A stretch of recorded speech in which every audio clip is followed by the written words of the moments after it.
Bien, como lo anunciamos, ya está con nosotros el doctor Pedro Donoso. Él es consultor político y director del ICARE. Vamos a hablar con él en los próximos minutos. Doctor, ¿cómo le va? Gracias por acompañarnos aquí en Ecuador en Directo. Bienvenido. Buenos días, ¿cómo están? Gracias por la invitación, atento a sus preguntas. Doctor, bueno, tenemos hasta el momento, si no me equivoco, 8 candidatos que han anunciado que van a participar. No todos están inscritos todavía, me parece. Pero bueno, hay candidatos que aparecen de un momento a otro. Candidatos que durante 2 años que ha estado al frente del poder el presidente Guillermo Lasso, algunos han estado callados. Otros, bueno, han estado activos, pero la mayoría callados y aparecen en un momento de elección a buscar un partido político. ¿Cómo analizar esto, doctor? Bueno, digamos, entramos en un proceso electoral, ¿no es cierto?, inédito, absolutamente especial, pero creo que es supremamente importante para enfocarnos en el análisis, no hablar solo de los jugadores, sino yo propondría 3 temáticas, ¿no es cierto?, para después de hablar de los jugadores, digamos, ¿no es cierto? Hablemos de los equipos, ¿no es cierto?, hablemos de la cancha en la que se va a jugar este proceso eleccionario y hablemos de la dinámica de juego, es decir, de la dinámica eleccionaria, finalmente, ¿no? Y el primer tema que usted señala es supremamente importante, que tiene que ver con el tema de los equipos, ¿no? Es decir, el Ecuador sigue siendo este país trágico en donde hay partidos sin candidatos, candidatos sin partidos y partidos y candidatos sin ideología, siempre digo yo, ¿no? Es decir, de los 8 binomios, los 8 candidatos, ¿no es cierto?, solo uno tiene finalmente su relación con actores de la militancia. Es decir, ninguno de los 7 restantes binomios, ¿no es cierto?, tienen relación o con las alianzas que han planteado o con los partidos que les auspician, ¿no? Me parece súper interesante, por ejemplo, hablar de las alianzas medio imposibles, también en el espectro ideológico, ¿no es cierto? La alianza Avanza-Suma, por ejemplo, ¿no? Es decir, un partido de la socialdemocracia con un partido de derecha. Después vemos, por ejemplo, que a Yacu Pérez le auspicia Democracia Sí, un partido que recién en las seccionales de febrero, ¿no es cierto?, auspició a Andrés Páez, que es un actor de derecha. Es decir, todo está tan trastocado bajo, ¿no es cierto?, este silogismo falso, este silogismo mentiroso de que las ideologías no existen. Las ideologías están más presentes que nunca y son supremamente importantes, y quiero explicar a la audiencia por qué. Las ideologías son el camino por el cual yo voy a cumplir algo, ¿no? Es decir, el problema del Ecuador también es que somos un Ecuador o un país sobrediagnosticado. Es decir, este es el país del qué. Todo el mundo dice, mi oferta de campaña es sacar de la pobreza, bajar la inseguridad, mejorar la economía, dar trabajo, nadie explica cómo. Y en el cómo están las ideologías. Ahí el grave problema es que si el candidato X tiene una forma de llegar a solucionar el problema y el partido ideológicamente tiene otra, en el futuro va a haber un quiebre, ¿no? Y ese quiebre finalmente va a provocar ingobernabilidad. Por eso es supremamente importante tener candidatos que sean o que nazcan de la entraña de un partido y que tengan claridad ideológica en ese sentido. ¿Y las reglas están trazadas o hay que crear tal vez un nuevo código de la democracia? No sé si por allí debe empezarse. No sé si un nuevo código, pero reformas, digamos. No sé si sería supremamente interesante, por ejemplo, que solo puedas ser candidato cuando has cumplido un cierto periodo de militancia en el partido, por ejemplo, ¿no? Y esto no es menor. Usualmente, digamos, los marketineros electorales ven las encuestas y le dicen al candidato, di que no eres político, porque el 70% de la gente odia a los políticos, ¿no es cierto? Y eso es causa y es efecto, finalmente, ¿no es cierto? Es causa de lo que estamos viviendo y es efecto de lo que estamos viviendo, porque empezamos a elegir no políticos en un rubro en donde debería haber políticos. El Ecuador necesita profesionalizar a los políticos. Es decir, así como necesitamos médicos profesionales, así como necesitamos carpinteros profesionales, choferes profesionales, profesores profesionales, necesitamos políticos profesionales. ¿Y qué pensar cuando un político viene a ser político, pero dice, yo no soy político? Se identifican como apolíticos, pero sin embargo están en una contienda. Así es, ese es un problema y va alimentando la demagogia antipolítica que digo yo, ¿no? Que digamos es parte de absolutamente todo y no es nuevo, finalmente, ¿no? Es decir, incluso esto se podría encontrar su raíz en el Fuera Todos de mediados del 2000, por ejemplo, ¿no? Ahí, digamos, del Fuera Todos se incubó y ahí vino outsider como Rafael Correa, que también tuvo la narrativa antipolítica, ¿no es cierto? Y posicionó finalmente esta demagogia antipolítica también. Los candidatos nuevos que participan en este próximo proceso electoral, doctor, ¿tendrán suficiente tiempo para promocionarse y qué rol van a jugar las redes sociales? Regresemos, digamos, a la dinámica de la campaña, ¿no es cierto? Entonces, ¿a quién se le va a hacer más fácil hacer una campaña, enfrentar una campaña de tan corto tiempo, ¿no es cierto? Porque además vamos a elegir, evidentemente, un presidente de transición. Yo no descarto, por ejemplo, que si la Revolución Ciudadana tiene una importante representación en la Asamblea, o incluso si ganara la presidencia, tengamos que volver a las elecciones en 6 meses, en 8 meses, para elegir por una Asamblea Constituyente, ¿no es cierto? Es decir, vamos a iniciar, o podríamos iniciar un proceso de transiciones y de elecciones reiterativas, ¿verdad? Pero, digamos, yo creo que es supremamente importante entender que a quien se le va más facilitar enfrentar este proceso eleccionario son a los partidos que tienen estructura, ¿no es cierto?, y que tuvieron un buen resultado el 5 de febrero. No estoy diciendo que ellos van a ganar, lo que estoy diciendo es que se les va a hacer más fácil enfrentar un proceso eleccionario tan corto. Ahora, el tema de las redes es un tema que yo discuto mucho, ¿no es cierto? Somos un país con poca penetración de Internet, no hay que negar que las redes sociales son supremamente importantes, pero las redes sociales no ponen presidentes solas, sino que territorio es supremamente importante. Y en un periodo tan corto hay que centrarse finalmente en las 7 provincias que representan el 70% de los electores en el Ecuador. Es decir, el Ecuador electoral tiene 7 provincias que son importantes. El resto finalmente no tienen un peso electoralmente hablando, ¿no es cierto? Entonces, el trabajo de territorio tiene que complementarse, porque el problema es que todos los candidatos, gracias al fenómeno Herbas del 2021, ¿no es cierto?, se van a volcar, ¿no es cierto?, a redes sociales y va a haber una sobreoferta, ¿no es cierto?, de información y de contenidos en redes sociales, y eso de una u otra manera puede perjudicar la conexión emisor-receptor en la dinámica del procesamiento de los mensajes. Entonces, si bien son importantes, yo creo que no hay que abandonar finalmente el proceso de hacer campaña en territorio, y por eso los partidos que ganaron alcaldías, prefecturas, la van a tener mucho más fácil enfrentar finalmente un proceso electoral. Porque de alguna manera los que ganaron pues ya son identificados por el partido político. En este caso acá en Guayaquil, el partido de la Revolución Ciudadana ganó la alcaldía de Guayaquil, la prefectura. En Pichincha igual, ¿no? En Manabí también hay una prefecta. Pero eso es una oportunidad para que ellos tal vez se les haga hasta incluso más fácil ir a territorio. Exacto, exactamente. Incluso digamos en cosas que pueden parecer no importantes, por ejemplo la información. Un cuarto de guerra en un proceso eleccionario, ¿no es cierto?, necesita información. Cuando tú puedes, digamos, o tienes el control de una alcaldía o de una prefectura, tienes acceso en mayor facilidad al tema de información. Sabes cómo está distribuido el territorio, más aún en este país en donde ni siquiera tenemos un censo poblacional, ¿no? Entonces, la información en un proceso eleccionario es oro puro, y yo creo que cuando tienes acceso finalmente desde alcaldías o prefecturas o incluso juntas parroquiales, es más fácil enfrentar un proceso eleccionario. En este espacio me acompaña Gustavo Jiménez, que tiene más inquietudes también para usted, doctor. Con gusto. Gracias, Jaime. Doctor Donoso, mucho gusto, muy amable por atender nuestras inquietudes. Quiero llevarlo a un análisis mucho más directo. Se acabaron las primarias, y entre que sí hubo y no hubo primarias, ya tenemos 8 precandidatos, hay 8 ofertas. 7 precandidatos varones y 1 precandidata mujer. 7 candidatos que han decidido, 7 movimientos o partidos que han decidido que debe liderar un hombre, pero solo uno decidió que una mujer sea ahora la candidata. Es tiempo ya de que el Ecuador le dé oportunidad a la mujer para poder demostrar que tiene la capacidad de poder gobernar un país, y no quedarnos con ese pensamiento de algún político que dijo por ahí que no hay figuras en el Ecuador representativas dentro del género femenino.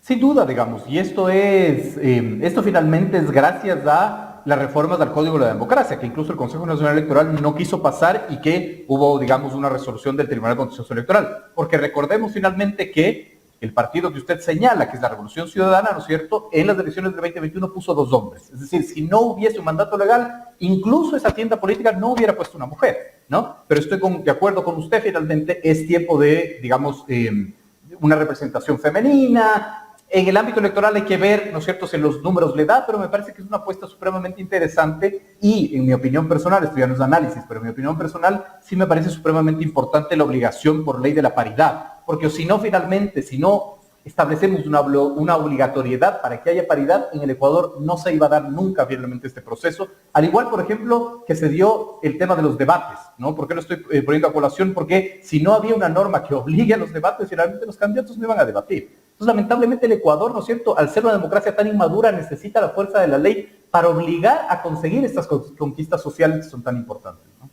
Pedro, pero ¿usted cree que es solamente por el tema de que se vieron obligados porque así lo dispone el Código de la Democracia, o porque en realidad era necesario poner una figura relevante, con capacidad? Porque en el caso de Luisa González no es una mujer improvisada, ha sido asambleísta, ha sido funcionaria pública, conoce de antemano pues lo que es gobernar. ¿No cree que de pronto sí era un poco esa la visión que debieron tener la mayoría de los partidos para no solamente tener una candidata a la femenina a la presidencia? Bueno, no sé si esa era la apuesta, no sé si esa es la apuesta. Lo único que yo puedo hablar es hacer un análisis, ¿no es cierto?, con lo que veo, ¿no? Porque mi trabajo es ser analista, ¿no es cierto?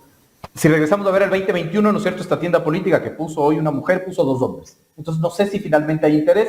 Ahora usted me puede dar un gran argumento, que es sí, pero finalmente ha puesto muchas mujeres a ganar la prefectura de Guayas, de Pichincha, etcétera. En efecto, sí, la Revolución Ciudadana, yo creo que es de los únicos, o de los pocos movimientos y partidos que tienen, digamos, una representación femenina importante, militante, etcétera. Sin embargo, claro, yo no puedo adivinar el futuro, pero lo que hemos visto de todas las tiendas políticas es, si es que no había un mandato legal, si no había una resolución del Tribunal Contencioso Electoral, yo creo que no había binomios, digamos, hombre-mujer, mujer-hombre. Se iban a presentar, digamos, hombre-hombre, como varios de los candidatos lo habían anunciado, ¿no?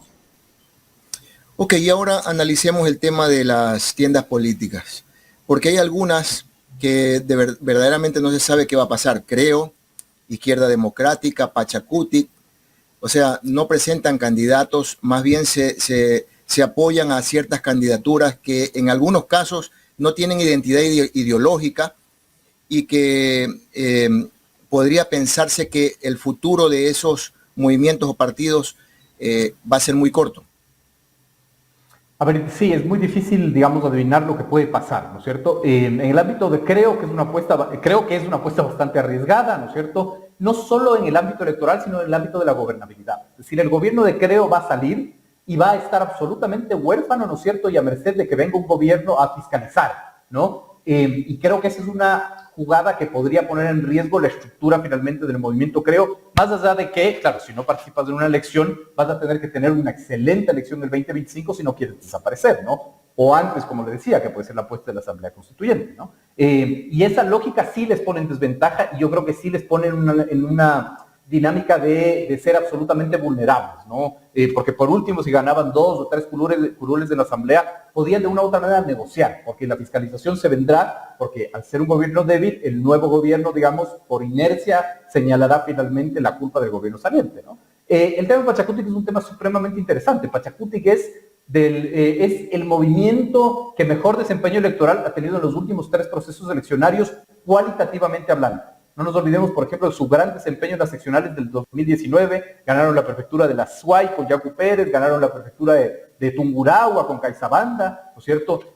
No se diga en el 2021, que tuvieron un bloque de 25 asambleístas, y en este último 2023 ganaron finalmente alcaldías supremamente importantes, como la alcaldía de Ambato, por ejemplo, ¿no? Entonces, al no hacerle una apuesta de presentar un candidato presidencial, hay que ver finalmente por dónde van a ir esos votos, y con eso tendremos elementos para analizar cómo vota el electorado de Pachacutic, ¿no? Y ahí sí, digamos, me parece que es un escenario bastante difícil de predecir. La Izquierda Democrática yo creo que estaba destinado al fracaso, ¿no es cierto? Es un movimiento que, después de tener una gran representación finalmente en el legislativo, siempre se quedaron pensando en el 2025 con la figura de Herbas, ¿no? Porque además era el casi ganador, que finalmente también hay que ponerlo en paréntesis, porque quedó a 3 puntos de el segundo finalmente, y eso no es ganar.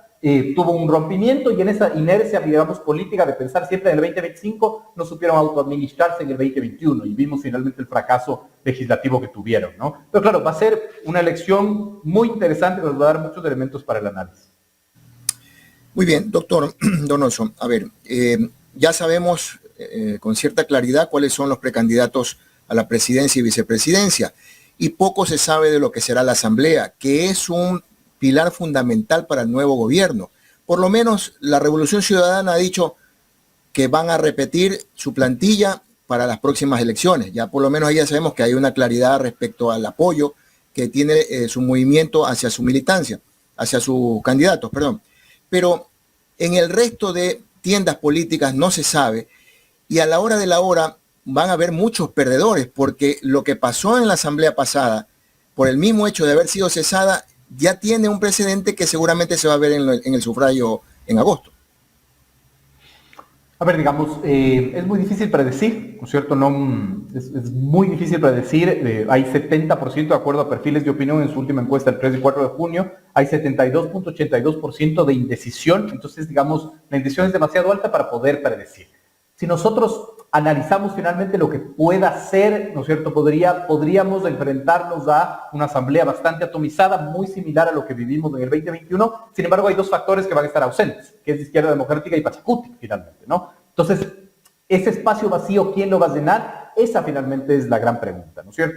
Sin embargo, como usted dice, yo creo que a la larga el gran tema aquí de discusión es la gobernabilidad, no en el corto plazo, en el mediano y en el largo plazo para el Ecuador, a nivel nacional, a nivel local. Estamos viendo, por ejemplo, además, otra de las características de esta campaña es esta guerra abierta de interfunciones, ¿no? Consejo de Participación Ciudadana contra Fiscalía, Consejo de la Judicatura contra Fiscalía, Fiscalía contra, digamos, otras funciones del Estado. Es decir, es un todos contra todos, ¿no es cierto? Y eso es una tensión a la gobernabilidad. Yo creo que eso se va a repetir muchísimo finalmente en este año y medio, ¿no es cierto?, que vivamos, y que será un año y medio de campaña para el 2025. Es decir, estamos viviendo momentos de incertidumbre y no creo que se va, digamos, a acabar en el corto plazo, y esto también lo extrapolamos a los gobiernos autónomos centralizados, por ejemplo, ¿no? Es decir, el alcalde del PAN ganó con 6 votos de diferencia de su segundo, el de Ayahuachi con 197 en un padrón de 40,000 personas. ¿Qué quiere decir con esto? Que la gobernabilidad está en juego. Yo creo que se va a reprisar mucho finalmente la relación Lazo-Asamblea también en el 2023